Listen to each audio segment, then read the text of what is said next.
as the head of the Hong Kong delegation, tell us about how the preparation is going so far.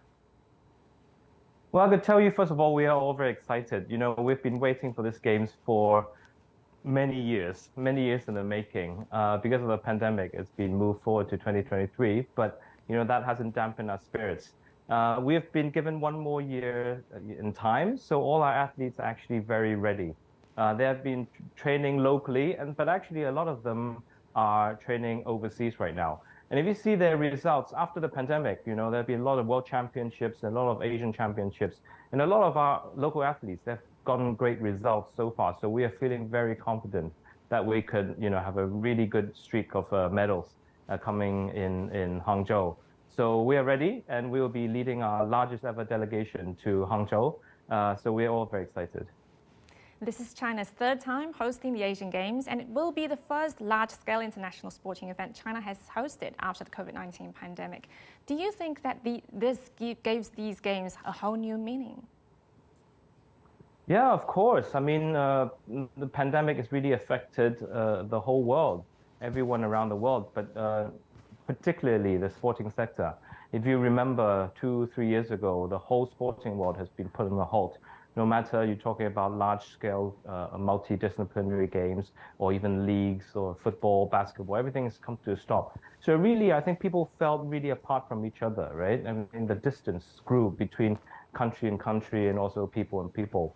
But we are excited to see, these games being, put on being full-fledged. Because first of all, I think before these games, China also hosted the Winter Games.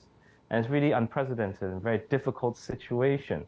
And China also, of course, managed to do it in a very grand and beautiful manner.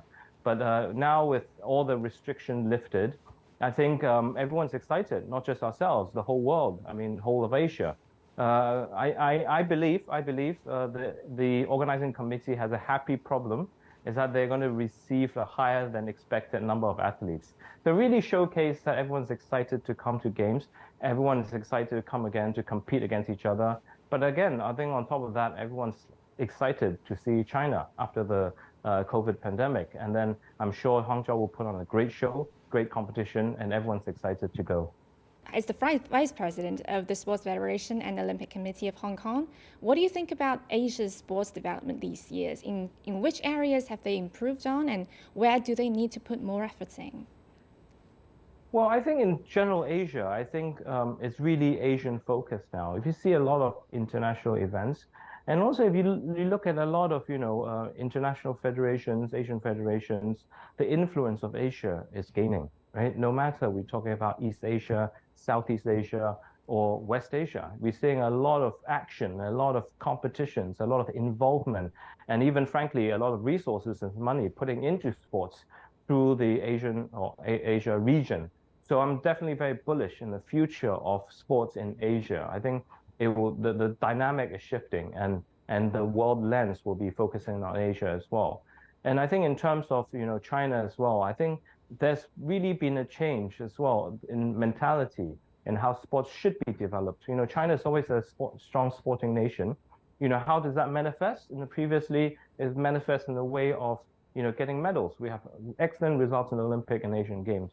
So now I think the sports policy also follows that besides getting great results in competitions by elite athletes, we should focus more on the general population. How can the youngsters of Hong Kong and also mainland really participate in sports so they can have a healthy lifestyle? They might not be Olympic athletes, they might not get medals, but I believe, for the nation, more people get involved in sports, no matter mentally or physically, it's beneficial for them.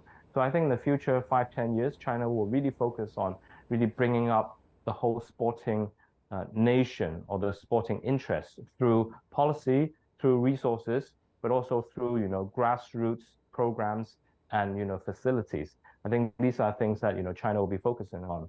And I think moving forward, China will definitely be able to share its experience with our neighboring countries, how we could build together, a one world to use sports being the linkage, being the bridge to form friendship. I think this is also an important agenda that we should be embarking on. Aside from being the head of the Hong Kong delegation, you are involved in the Hangzhou Asian Games through a second identity, the president of the Asian Electronic Sports Federation. What do you think it means for esports to be in the Asian Games, and for the very first time as well, and especially in the city of Hangzhou? And what will change for esports, and what will change for the sporting world in general? Well, that's a very broad question, but I think the first thing that means is I'll be very busy. I think that's number one. Two hats, and but of course both responsibilities are very dear to my heart.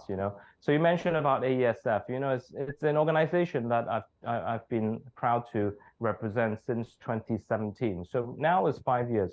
Looking back, to cut a long story short, this 5 years has not been easy. For me, when I embarked on this journey, I think the goal for me is really how to bring esports and the traditional sporting community closer together. I remember, representing my organization to attend the esports forum organized by IOC, Thomas Bach, in Lausanne in 2018. Back then, I thought, actually the views on esports and how esports can work with traditional sports were quite wide. There wasn't a big consensus. But at the same time, IOC did recognize that, athletes participating in esports do train and compete in the same vigor and same hard work, let's say, as traditional athletes. So there's common ground, but still apart.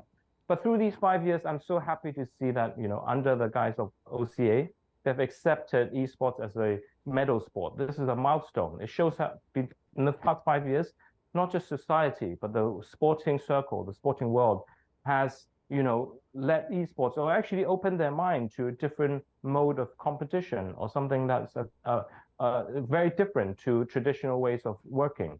And to me, esports is not just about gaming. Gaming, or esports you see now, is one form of manifestation of esports. To my eyes, I think the future, how technology combines, or how you use technology to have new forms of competition, maybe work with traditional sports, traditional federations to let's not say upgrade, to offer audiences with a new experience. I think this is something that is very interesting.